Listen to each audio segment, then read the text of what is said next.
In today's video, I'm going to teach you how to turn off Instant Book in Airbnb, a feature that can automatically confirm reservation requests from guests.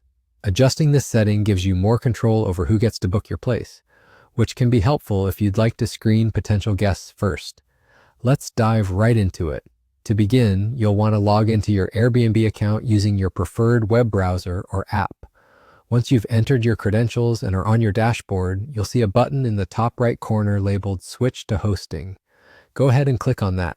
This will take you to the hosting view of your account, which is designed to help you manage your listings more efficiently. Next, look towards the top of the page and find the Listings option. Clicking on this will show you all the properties you currently have listed on Airbnb. Now identify and select the specific listing where you wish to turn off instant booking. It's okay if you manage multiple properties.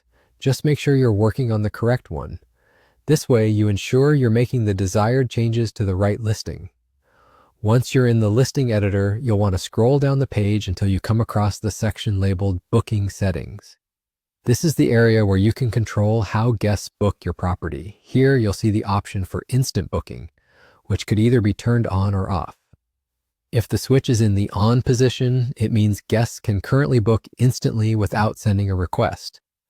To turn off instant booking, simply click on the toggle switch. You'll see it slide to the off position, indicating that instant booking has been disabled. After doing this, it's essential to save the changes you've just made. You should see a Save button, likely at the bottom of the page or near the section you've been working on. Click this button to ensure your new settings are applied and saved to your account. And that's it.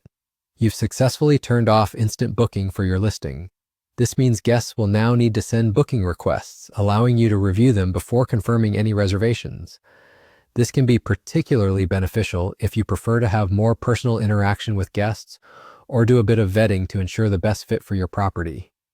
Thank you for following along with this process. Feel free to leave a comment if you have questions or need further assistance. If you found this video helpful, don't forget to like, comment, and subscribe for more useful tips.